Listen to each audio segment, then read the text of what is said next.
শান্তিতে নোবেল বিজয়ী ডক্টর মোহাম্মদ ইউনূসের নেতৃত্বে গঠিত নতুন অন্তর্বর্তীকালীন সরকারের সহযোগিতা করতে প্রস্তুত রয়েছে জাতিসংঘ। নতুন সরকারের জন্য জাতিসংঘের দরজা খোলা রয়েছে এবং সংস্থাটি নতুন সরকারের সাথে তাদের কার্যক্রম অব্যাহত রাখবে। বৃহস্পতিবার 15 আগস্ট জাতিসংঘের সাধারণ পরিষদ অধিবেশনে বিভিন্ন ইস্যু নিয়ে ব্রিফিংয়ের এসব কথা বলেন মুখপাত্র মনিকা গ্রেইল। জাতিসংঘের সাধারণ পরিষদ অধিবেশনের সভাপতি জাতিসংঘের স্থায়ী সংবাদদাতা মুশফিকুল ফজল আনসারির মুখপাত্র মনিকা গ্রেইলের কাছে জানতে চান, ডক্টর ইউনূসকে কি নিজেদের অংশীদার মনে করবে জাতিসংঘ?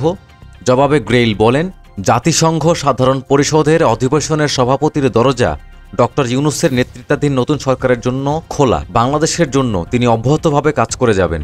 অপর এক প্রশ্নে জানতে চাওয়া হয়, সাবেক স্বৈরাচার শেখ হাসিনার দেখামাত্র গুলির নির্দেশের কারণে বাংলাদেশে ছাত্রদের বিক্ষোভে যে বর্বরতা ও প্রাণহানির ঘটনা ঘটেছে তা তদন্তে আগামী সপ্তাহে ঢাকা যাচ্ছে জাতিসংঘের একটি তদন্ত দল। এ বিষয়ে মহাসচিবের অভিমত কি? জবাবে জাতিসংঘ মহাসচিব অ্যান্তনিও গুতেরেসের উপমুখপাত্র ফারহান হক বলেন, তদন্ত দলটি কি কাজ করবে তা আমাদের লক্ষ্য রাখতে হবে। পরে ইমেইলে পাঠানো এই প্রশ্নের বর্ধিত জবাবে ফারহান হক বলেন, মানবাধিকার বিষয়ক হাইকমিশনার এবং মুহাম্মদ ইউনূস আমাদের অফিস থেকে অন্তর্বর্তীকালীন সরকার ও ক্ষমতা হস্তান্তরের জন্য যে সমর্থন দেয়া যেতে পারে সে বিষয়ে ব্যাপক পরিসরে আলোচনা করছেন, যার মধ্যে জবাবদিহিতার বিষয়গুলো অন্তর্ভুক্ত।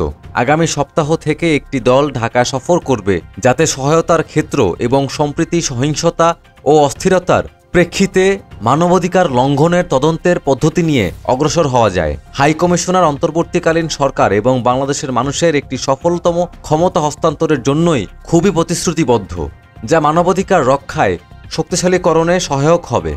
মুশফিক তার দ্বিতীয় প্রশ্নে জানতে চান, বাংলাদেশে অন্তর্বর্তী সরকারের প্রধানকে জাতিসংঘ তাদের একজন অংশীদার মনে করে এমন বিবেচনায় বাংলাদেশের স্থিতিশীলতাকে সমর্থন দিতে দেশটির সঙ্গে মহাসচিব আর সম্পৃক্ততা বাড়াবেন কিনা?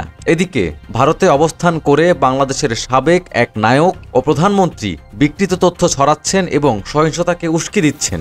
জবাবে মুখপাত্র ফারহান হক বলেন, আপনি বাংলাদেশকে সমর্থনের যে কথা বলেছেন সে বিষয়ে আমি নিশ্চিত করে বলতে পারি যে প্রয়োজন অনুসারে বাংলাদেশের সরকার এবং জনগণকে আমরা সহযোগিতা দিতে প্রস্তুত।